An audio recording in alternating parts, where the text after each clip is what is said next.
Am I back again? Am I supposed to bat in this again? Come here. What you know? Super clear. Do you know nobody does so you do?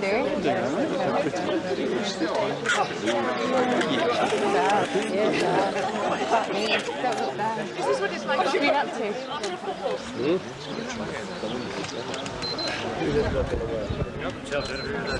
Just that.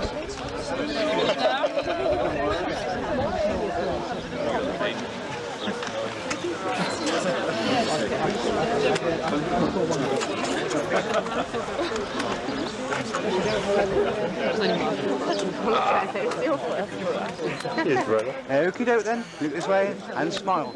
I can take glum ones or cheerful ones, it's all the same to me.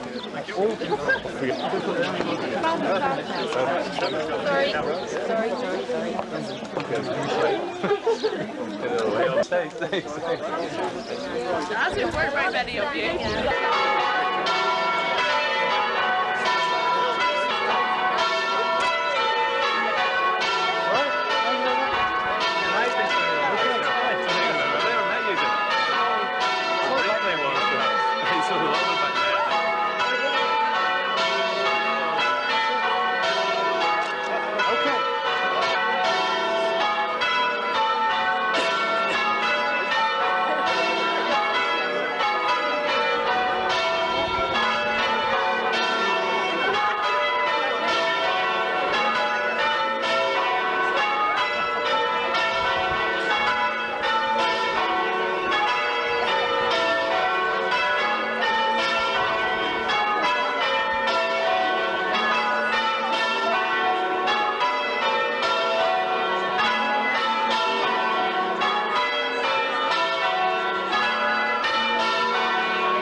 Hello, Paul. Right, over this side.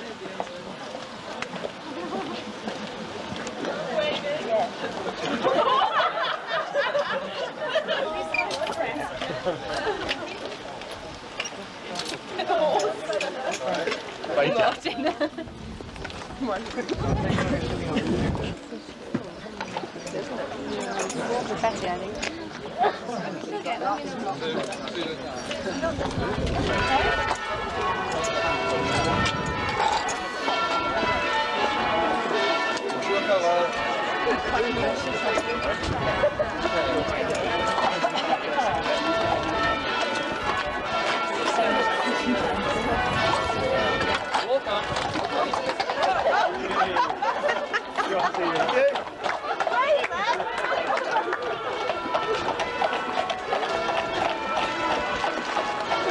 Always people are going to approach him in private carriage with a balloon sticking his tongue out.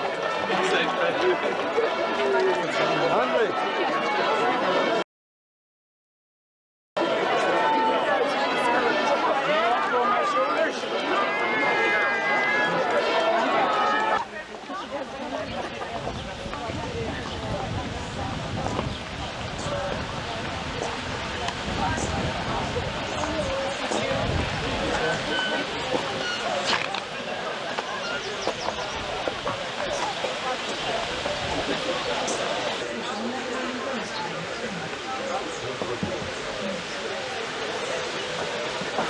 Can't get in your way.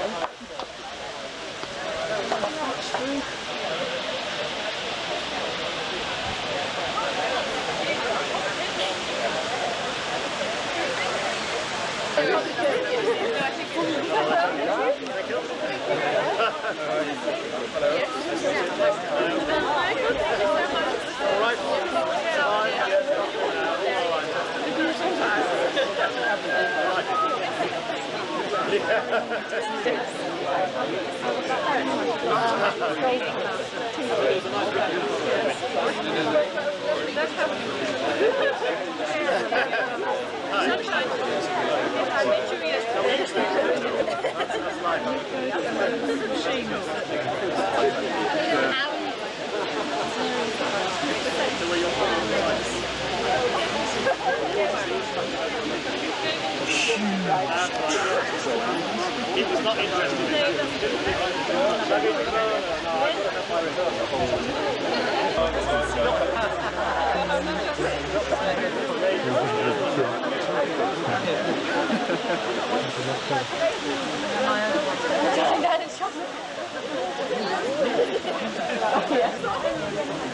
confident. What do you mean?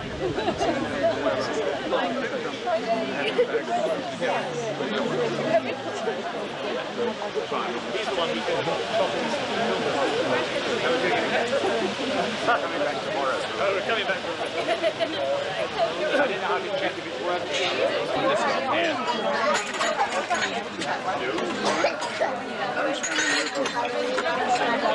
I want to go for a wee walk in the...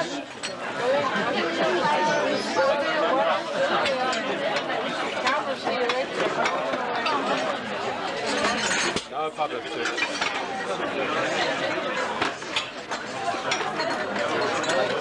Did you get them all out? So I've had 2 full boxes right now just open, and I've used another whole box. Your head is real good.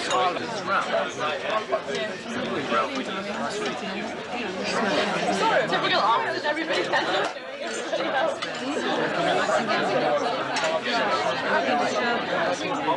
doing everybody else. So that's what 2 minutes. It's new to us.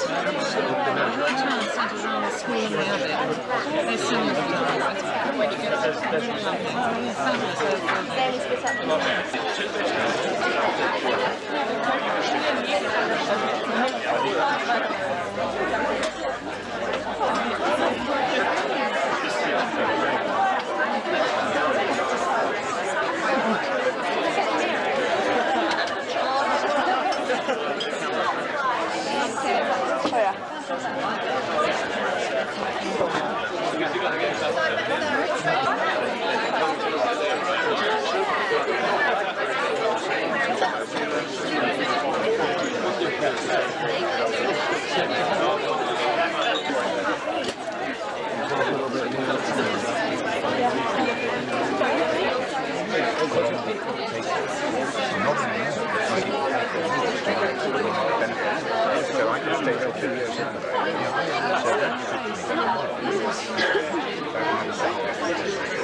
Your attention for a few moments, please.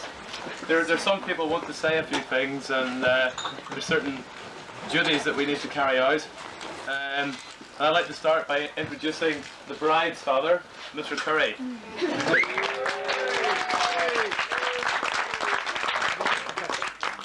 Thank you very much. My first task, of course, is to say welcome to everyone. People have come from all over the place, from the whole of the United Kingdom, England, Scotland, Ireland, Wales, even Yorkshire. And of course, he said sheepishly.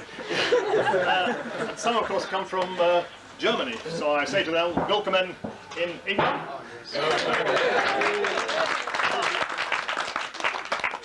Is there no end to this chap's versatility? In Gaelic. In Gaelic. Of course, one of the things that suddenly strikes you is that within the last couple of hours we've doubled the size of our family. Which is, it's a nice experience, but it's a bit shattering. So one of the things I would like to say as a sort of notice, as it were, before we start the rest of the proceedings, is that this evening we will be carrying on certainly late into the evening. We shall have a band arriving sometime about 6 o'clock. There'll be some food available. I don't think that David and Susan are going till about 9 o'clock-ish, so it'll be a good opportunity to get to know each other. So please stay on and stay as long as you like. Now, when I was thinking about what I was going to have to say today, I thought, this is going to be really difficult. How am I going to pitch it? So I thought, right, I'll pitch it at the younger element. I thought, well, I'll do something which is, you know, I'll have some stroboscopic lighting and a few of these lasers and maybe some heavy music going on in the background, and then I could perhaps use some props, you know, like a flip up time or a false arm or something like that, and a false nose or something. I'm not taking it off now. And then, of course, Liz said, no, it's not a rugby club dinner, it's a wedding. And I know it's a wedding. So I thought, all right, I shall be serious, and I'll have something more intellectual, and I will think of, you know, something with a sort of educational bias towards it. And I thought you'd probably be fascinated if I had some sort of little discourse on the thermal movements of the cracking movements inside a concrete pavement. And I could have some slides, an overhead projector. I mean, David would be very interested in this because he's doing presentations all the time. And you know, I could have maybe some computer graphics as well. And you'd go away and you'd actually know something when you'd left. Liz didn't like that one either. David, of course, was particularly keen that I brought up some embarrassing incidents from Susan's background, from her childhood, you know. Now, I mean, I tried this, but the boots in devices, they just won't develop these sort of things. So the bearskin rug just won't come out at all. And of course the police wouldn't release it out of their file, so I'm afraid you'll have to find out the hard way, David. I did actually give him some advice though. I thought, I get most of my advice from these little tear-off calendars you get. You know, so they have little quotations underneath them, and one said that, I couldn't remember it properly, men would be much happier if they didn't try and enjoy themselves so much. So think about it. I also, you know, used some of my own experience, and I said, one of the useful phrases you can use at pretty well any occasion is, I'm sure you're right, darling. Because that can mean, I'm sure you're right, darling, or it can mean, I'm sure you're wrong, darling, or it can mean, I'm sorry, I didn't quite hear that, but I'm not going to admit I wasn't listening. So I thought perhaps, maybe for Billy's benefit, I would sort of chat a little bit about and explain my prowess as a detective. I thought he would appreciate that, you see, because, for example, just after Christmas, I came home from work one day, a hard day at work, and I came into the kitchen, and there, standing there, was a 14-stone prop forward. 15-stone prop forward, hopping from one leg to the other, looking decidedly embarrassed, talking about absolutely nothing to my wife. So I said, "Hi, Dave," and I went upstairs. I went to get changed, you see, so I was putting on an old pair of trousers. I thought, that's strange, what's he doing here on his own? And then I started to put the evidence together.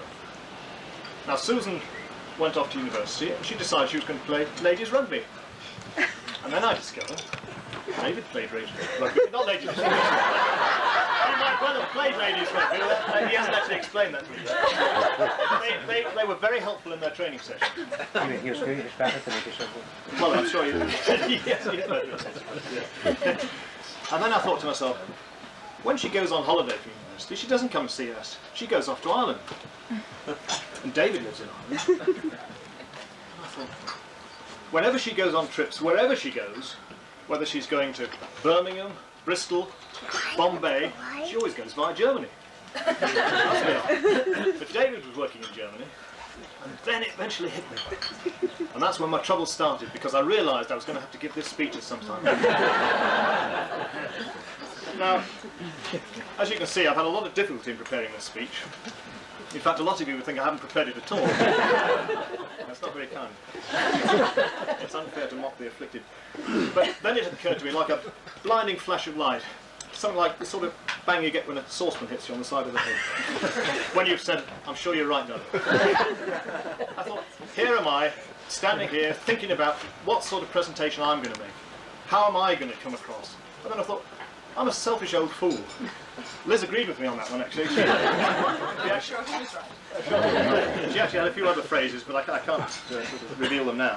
No, what I'm really up here for is to say some meaningful things, really meaningful things, you know. What I'm really up here to say is that we are delighted that Susan's so happy. We love her, we're proud of her, we're pleased she's found in David something which she will be happy with. And I hope and pray that she will be as happy with David as I am with Liz. And that's all I can ask. Now, I will really ask you now to be upstanding, drink a toast, if I can find my glass. Drink a toast to the bride and groom, Susan and David, long life, happiness and health.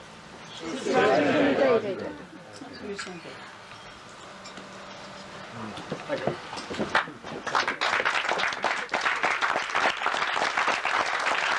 The bridegroom now has a few words to say. You. Very few.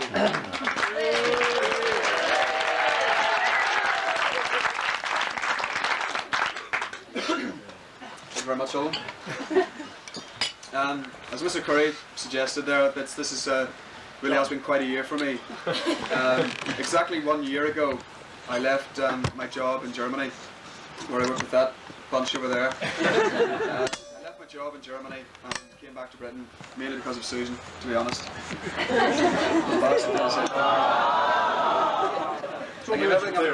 left the job in Germany, came back here, didn't really, I didn't know if I had a job to go to really. I didn't have anywhere to live, and I didn't know quite how Susan would cope with having me in the same country as her. And then here I am, exactly 1 year later. I want to thank my parents-in-law, first of all, very, very much for organising such a fantastic wedding. Yeah. You know, it really is. It really is fantastic. Even the weather has come right, and just look at the wonderful tent. I think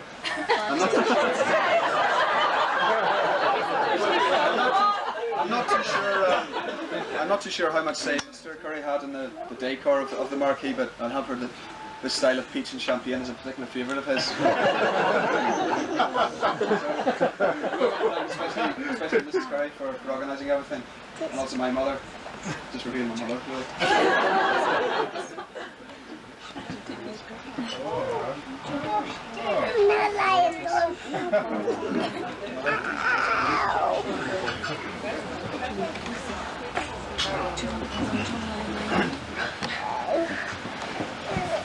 So also want to thank you for your hospitality over the past 2 or 3 years that I've been coming around. It must be a bit of a shock when a 15 stone prop suddenly arrives home with your daughter, but I think you're having played probably made it a bit better. I thought you were 14 stone, that was the shock.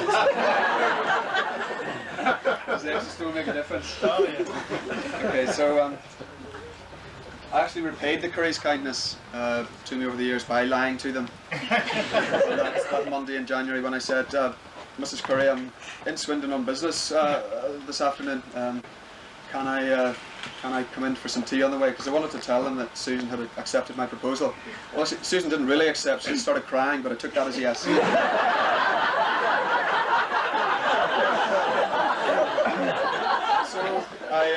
I rang Mrs. Curry from work. I think Helen was actually standing listening to me when I made that conversation, laughing at me. And I just rang and said, you know, can I come round for tea? So I went round and did actually have to wait for an hour making completely inane conversation. I don't know what I said until Mr. Curry arrived back from work. But, you know, you didn't throw me out. I want to thank everyone here for coming. I think this afternoon we have something like, as well as all the English and my family over from Northern Ireland, we've got 6 Germans, 1 Hungarian, 2 French, several Welsh, and if you can get Nigel from Sweden.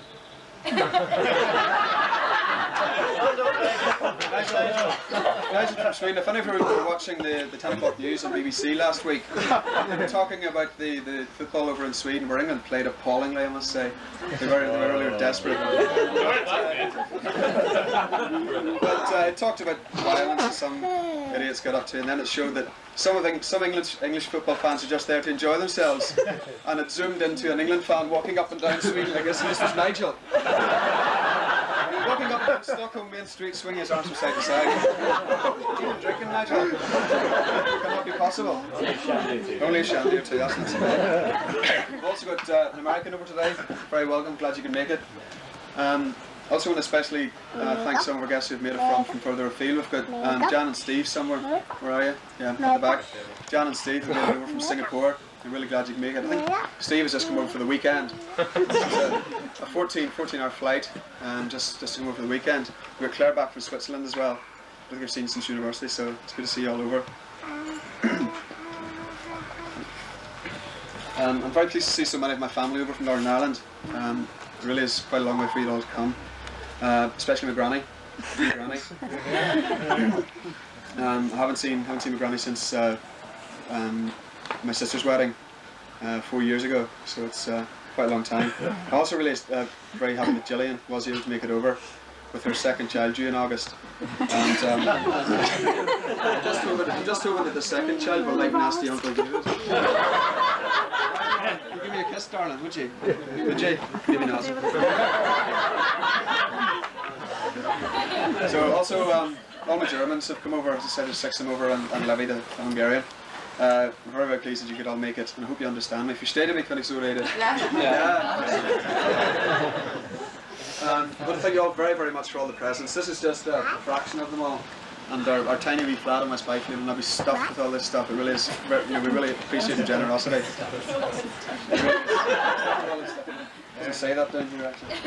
We're very, very grateful for your generosity with the presents. It's been lovely. We'll thank Andrew for trumpeting. Thank you very much, Andrew.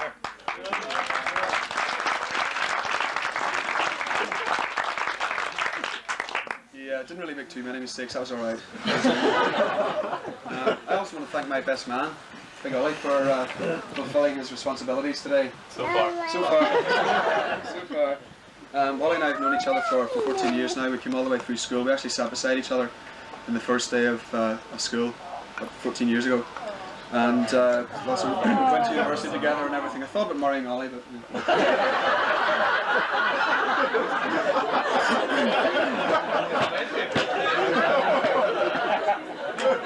So I really wouldn't be the way I am today if it wasn't for Ollie. I don't know if that's something to thank him for. I'm sure he'll go into a few more details of our life together. Of our life together in a few moments. I hope he knows which details to go into and which he should just leave. See where they are. Just making this speech is one more in a long list of extremely traumatic things that a bridegroom has to do. Making the decision was the easy bit, really. Making the decision to marry Susan was the easy bit. I've known I was going to do it for 2 years. I think that's probably been news to you. But buying the ring's a nightmare. It really is, because I had to hold hands with everyone in the shop to make sure I got the right size, and most of them were blokes, so it was, proposing's dodgy as well, because I had to drag her away from the darts she was watching at the time. What are you doing? Wasn't interested. Telling my parents was a strange feeling as well, because I rang up and said, Mum, I'm getting married. My mum just started going, oh, David. I could hear my mum shouting to my dad, Billy, David's getting married. And my dad just went, David who?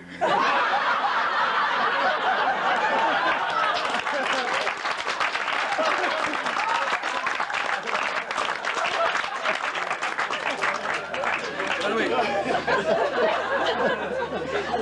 all the difficult parts are really over now. As is this speech, you'll be pleased to hear. Before finishing, propose a toast to the bridesmaids. I want to introduce the 4 bridesmaids. First we've got wee Ruth, my wee sister, not quite as small as when she used to come and creep into my bed on Saturday mornings at 6 o'clock, which is very welcome, Ruth, thanks. Now she just sort of fits in with all the other old airborne bridesmaids. Then we've got Smurf, stand up Smurf, come on. Smurf is a mad keen Manchester City fan. United, sorry. Manchester City fan, renowned for her tolerance of Nigel's football obsession. There's a story that Nigel once rolled in from a football match at about 3 in the morning. The football game had obviously finished at about 4 o'clock in the afternoon. And Nigel had been on the hop, I think, on the afternoon, and rolled in at 3 in the morning, somewhat the worse for wear. And Smurf, she looks harmless enough, but she just cut Nigel down with played extra time, did they? So, despite the good, she really can look after herself. Yes, Ollie led him astray, absolutely. Then we've got Jan, as I say, over from Singapore. Jan and Steve are celebrating their first wedding anniversary next week. Remember that, Steve? Next week, 29th. Jan was actually the captain of ladies rugby at college, and when I started thinking of this speech, I thought I should really make some comments on Welsh rugby and Western Samoa at the moment, but then I thought after recent Irish performances I'll not say anything. Nothing with rugby at all. Then we've got Hilary in the corner. Stand up, Hilary. Come on. You as well. If it wasn't for Hilary, Ollie and I wouldn't be here today. Hilary saved our lives 4 years ago at the last European Championship, the football, which Ollie and I were hitchhiking round.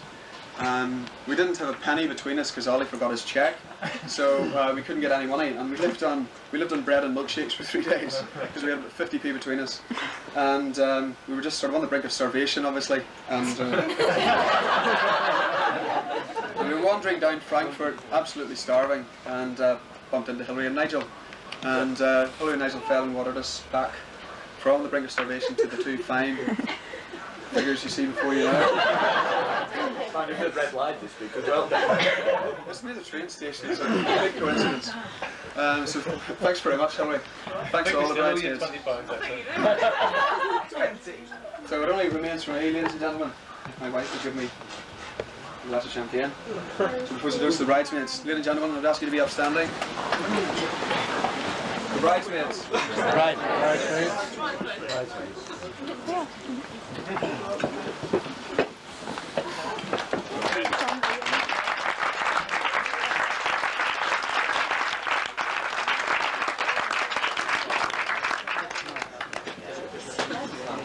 I would now like to introduce myself because it is my duty and pleasure to reply on behalf of the 4 radiant young ladies who have just been so kindly described to you by him. I'm not sure they would want me to thank him actually for those kind words, but it is my pleasure to thank the bridegroom for the kind words that he has just said about the bridesmaids.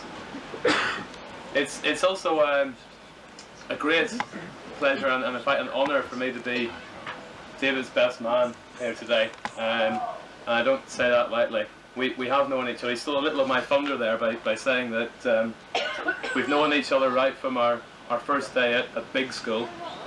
But a little more about that later, actually. We might just get onto that subject. I'm sure, like myself, you've all been very excited about this day for some time now, and thinking about weddings and marriage, and in fact there's one particular marriage here in the UK which of course is very much in the news at the moment, and a lot of people are very concerned about this particular marriage and its well-being. In fact, one person who's very concerned about this marriage is His Holiness Pope John Paul II. Yes. He's actually concerned about this, and he actually rang up the Archbishop of Canterbury last week. And he said, listen, Archbishop, you know, I'm hearing and reading terrible things about this royal family that you've got in England. I mean, you know, it was bad enough with Andrew and Sarah, and now you've got Charles and Diana, and you know, you've got the Queen there as the head of the Church of England, and I really feel for you. It must be very difficult times. And the Archbishop said, yes, you know, it's not easy.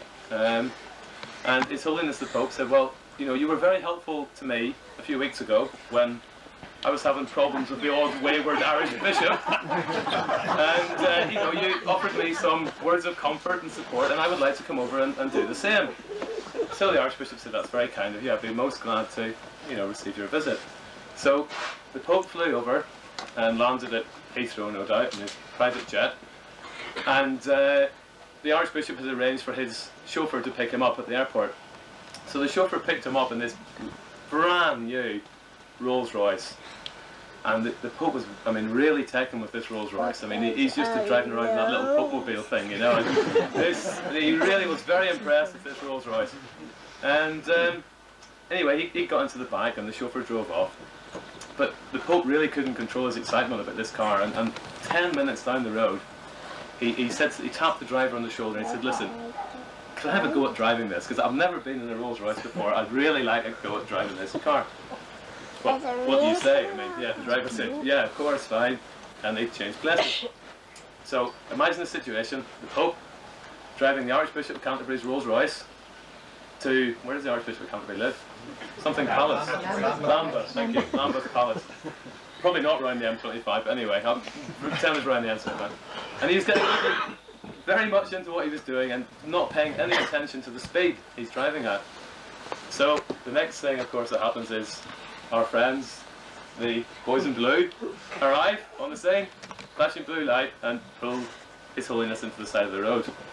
So, young constable, really quite excited about this. It's not every day you get a Rolls Royce at 120 mile an hour on the M25, right? You know. And but of course, when he gets to the car and opens up the front door, he's, well, a little shocked, to say the least. So he doesn't quite know what to do, this young constable, and he gets on the radio to his sergeant. And he says, "Sarge, I've just got this Rolls Royce here. He's doing 125 in the M25. I've just stopped him, but, well, it's really a bit of a VIP." And his sergeant says, "Doesn't matter, don't care, book him, bring him in." He says, "Yeah, but Sarge, you don't understand. I mean, this really is a bit of a VIP. It doesn't matter, book him, bring him in." Just, no, but Sarge, it's really, I mean, it's real. Who is it, constable? Who is this VIP? I said, "Well, Sarge, I mean, put it this way, whoever he is, the Pope's in the front seat driving them around."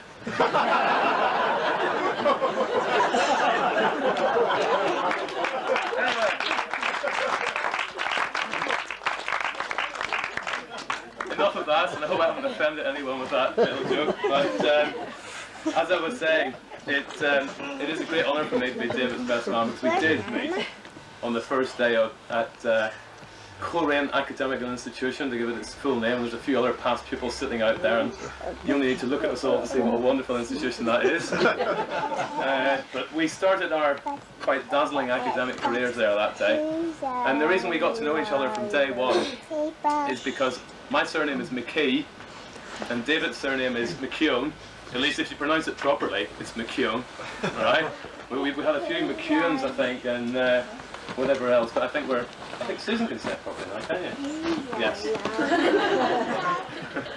McKay and McKeown, we sat beside each other because we sat in alphabetical order. And I maybe didn't realise the first day, because all we did the first day was we sat there and I think we got books, you know, new chemistry books, Latin books, geography books, you name it, we got books. But by the second day I realised that if I followed this guy and just kept an eye on what he was doing, I wouldn't go too far wrong. Because on the second day, having received about, I mean, I don't know, how many books are we talking? We're talking a couple of hundred weight of books, if you know what that is. And the next day, of course, I decided I had to bring all my books back to school because I didn't know what classes we were going to have. I mean, I might need these books, so I brought all my books back. Davy, he arrives up, school bag over the shoulder, 2 books in it. I didn't even think he had a pencil case. And what was happening, you see, was that David has got a big brother. Big brother sitting over there, and it's quite advantageous having a big brother sometimes, because big brother tells you what to do. And me, I don't have a big brother, so I was very green, very wet behind the ears. So I decided, right, I'll keep following this guy, and he'll show me the ropes. The disadvantage, perhaps, of having a big brother is that you sometimes get, well, if Big Brother's got a nickname, you might get tarnished with the same nickname. Now, I don't actually think Susan does know this. In fact, there's probably not that many people know this, but Trevor, David's big brother, for some reason, had the nickname Turkey. But maybe Trevor could tell us why he was called Turkey. Bad leg. Story has it, it's something to do with the way he used to run on the rugby pitch. But Davy got christened with Turkey as well. And to tell you the truth, I think until we went to Aston, I only probably called this guy David about 3 or 4 times in my life. This is Turkey, all right? So you just see how the side of this guy. I've said that Davy, I decided he was a guy that I could follow, you know, and if I did what he did, I shouldn't get into too much bother. And he was a pretty reliable sort, you know. I mean, when I used to turn up for French class on a Monday morning and I hadn't done my homework, I at least knew that Davy hadn't done his either, so, you know, there was a bit of moral support there. That is true up until one particularly infamous incident where we'd been getting into a little trouble in chemistry class, as you do in chemistry class. There's so many wonderful things to play with, you're not supposed to play with. There's so many wonderful things to touch that you're not supposed to touch. And whenever it happened anyway, David and myself had been given 100 lines to do. I can't even remember what the line was. I will not mess around in chemistry class or whatever, but it was 100 lines. But we'd felt a little hard done by, you know. We didn't really think this was fair punishment. And we decided between the two of us that we wouldn't do the lines, right? I'm not doing the lines. No, I'm not doing them. You doing them? No, I'm not doing them. He's trying to protest that there was another person involved here, but it was Davy and I had agreed, a pact, that we were not going to do these lines. So we come into class the next day, and all through chemistry class, feeling quite brave, you know. You done your lines? No. I'm done my lines. Came to the end of chemistry class, and the teacher said, McKeown, up here, lines. And I'm thinking, right, here we go. He produces, like in this skill bag, 100 lines. I will never mess around in chemistry class. So yeah, with that one exception, he was usually a pretty reliable sort. And the other thing about Davy and me is if you didn't know us, and you hadn't seen us, and seen that it was physically impossible, you would, looking at our sort of CVs, you would think we were Siamese twins. Because, I mean, we did everything together. We took the same O-level levels, we did the same A-levels, we didn't get the same grades, but that's another. And we both, having completed our A-levels, both went over to England, to the same university. In fact, what we did was, we didn't know very much about England, and I certainly didn't, I don't think David did either. And our parents, incredibly, let us out on their side to go over to have a look at these universities. I think we looked at 2 or 3 universities. And the first couple we looked at were all quite fine and nice, but they were in small little towns, similar size to where we come from, perhaps. And we got to Birmingham, and although we'd heard lots of bad reports about Birmingham, and it's not really a very pretty city, and I hope I'm not offending anyone from Birmingham here tonight, we were totally taken in with Birmingham. God, look at this. This is big city. So we went up into the university and we had a look round and we decided, yeah, going to go here. And we weren't leaving till the next day. So you imagine the situation with it's two 17-year-olds. We're away from home for the first time ever. We've got a whole evening to spend in Birmingham. We've actually got money in our pockets. And we sat in and played a board game. we were staying in some sort of place owned by the university, and we actually played a board game. I don't even remember what it was, but we... The business game. And really, that's much the way we continue throughout our university career. There was, I told you I wouldn't let you down. No, anyway, we went to Aston together. We studied the same course. We had the same girlfriends. We ended up in our third year. We all had to disappear off on years out, and we went to the same German university. Surprise, surprise.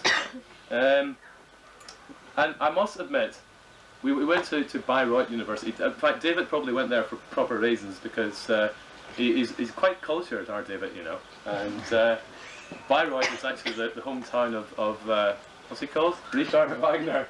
And I mean, David probably went there for the proper reasons because he actually did go to see the Wagner Festspiele when he was there. And I followed him. But I must admit, when we were in Bayreuth that year, David and I went to the university every day. Absolutely. We went to the university every day to go to the canteen to eat. It was the cheapest and cheapest food around, and that's where we went every day. And I must admit, food is a passion that David and I share. I mean, there's a few other passions that we might share, but food is definitely one of them. And not that you would know to look at our Silflight frames, but when we got back to final year, we actually lived in the same flat and we shared the same kitchen, which was not only very unfortunate for the poor cleaner woman who had to come around next morning, it was also rather unfortunate for us too, because I think we had some sort of unspoken competition about who could eat the most, you know? I mean, we used to go in there at night, make our tea, and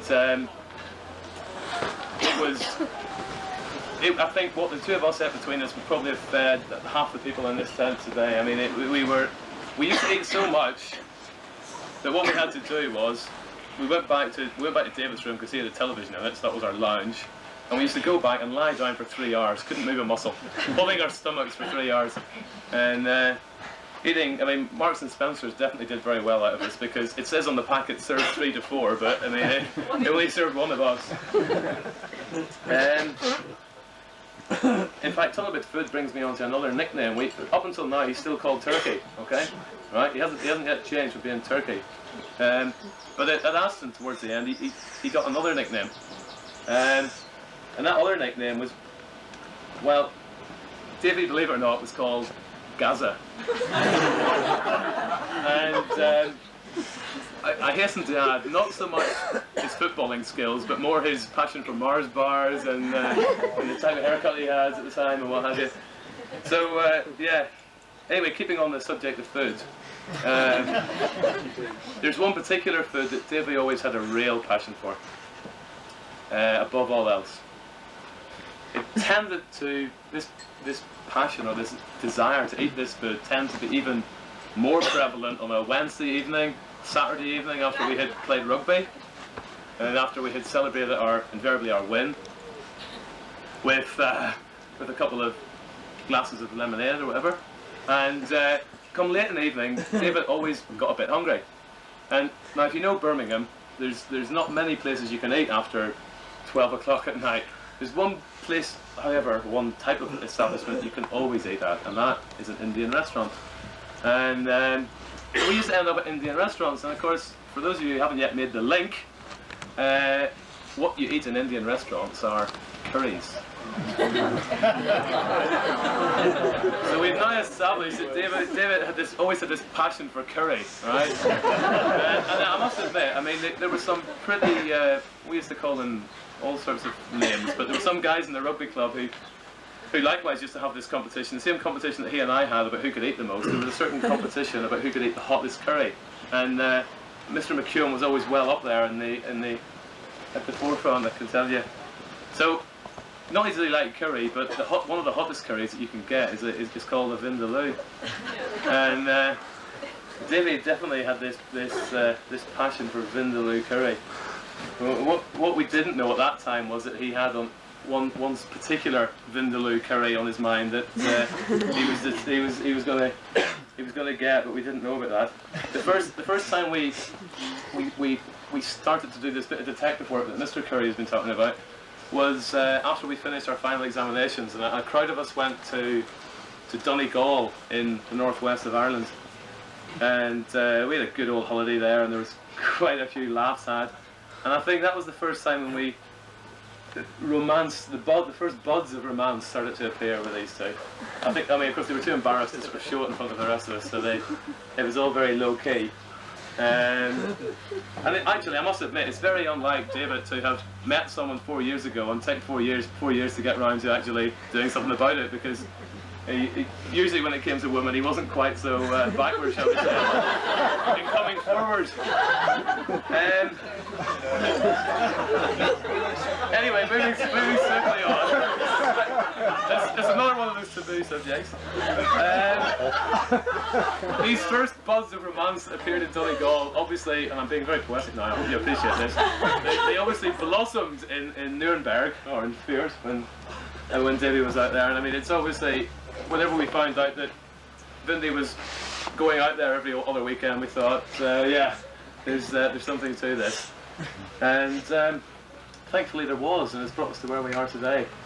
And before I do close, I suppose it's also my duty as best man and long-standing friend to offer a few words of advice to both of these two. Well, shaking heads all over the place. Not that I'm very experienced in matters matrimonial, but I think Susan, or dare I say Vindy,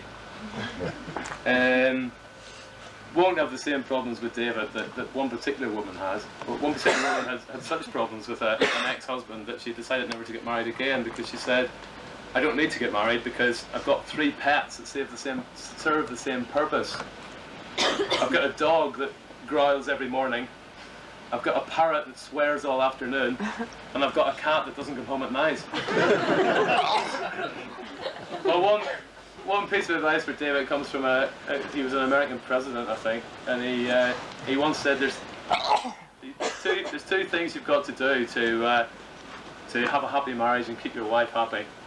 One is to let her think that she's having her own way, and the other is to let her have it. So, I'm sure you'll take that to heart, David. And that's all I want to say. All I want to say, Bar, is this mine? To get serious again for a moment, I am really honoured to be David's best man and to be with these two here today. And I'd like to propose a toast to many happy, love-filled days together, and a toast to Gaza and Vindy.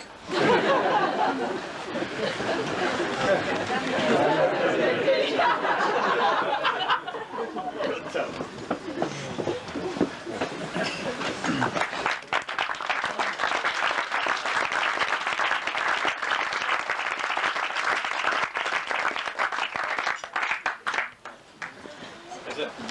Yeah, okay, I think just before we cut the cake, I think Mr. McKeown would like to say a few words, Davy's father, okay?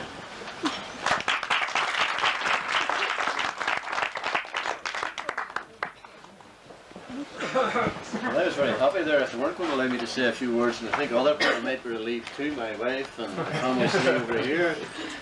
David and Susan, Mr. and Mrs. Curry, ladies and gentlemen. I was told first of all to write out a speech. What are you going to say?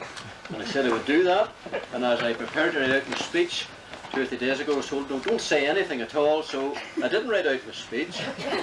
And then I noticed everybody else coming here today with speeches written out and they're throwing them all away, so I might as well throw that away. Just like the rest of them. I was told, don't be telling any Irish jokes because the people here won't understand what you're saying anyhow, but we might try with 1 or 2 later on. I asked John Horton this morning where we're staying. We're staying in a beautiful guest house over at Easton Farm, and we really have enjoyed our stay there. It's very comfortable and the surroundings are really lovely. And going out this morning, I said to John Horton, what does one say at an English wedding? Because I never have been at an English wedding before. In fact, I haven't been very often out of Ireland before, to be quite honest. However, John says to me, well, you know, over in England here, they don't say very much. He says the bridge was conducted. I must say my wife and I were extremely impressed by the way the service was conducted and by the singing of the young girls. I understand there's maybe a couple of young lads in the choir as well. The singing was lovely, and that lovely touch where they sang that lovely hymn to the Londonderry air, it made us feel very much at home today. Susan, officially I welcome you into our family. I regret in many ways that we haven't seen an awful lot of you, but what my wife and I and the rest of our family circle have seen is you, and I hope that David and you be very happy in your married life together. And now for this Irish tune. Boy was always fond of Dinky Carr. Her eyes they shone like diamonds, called her the queen of the land. Her hair hung over her shoulder, tied up with a black velvet band. I took a walk with this pretty fair maid when a gentleman passed us by, and I knew she meant some mischief by the roguish black look in her eye. I don't know what she took from his pockets, and she pressed it right into my hand. Ouais.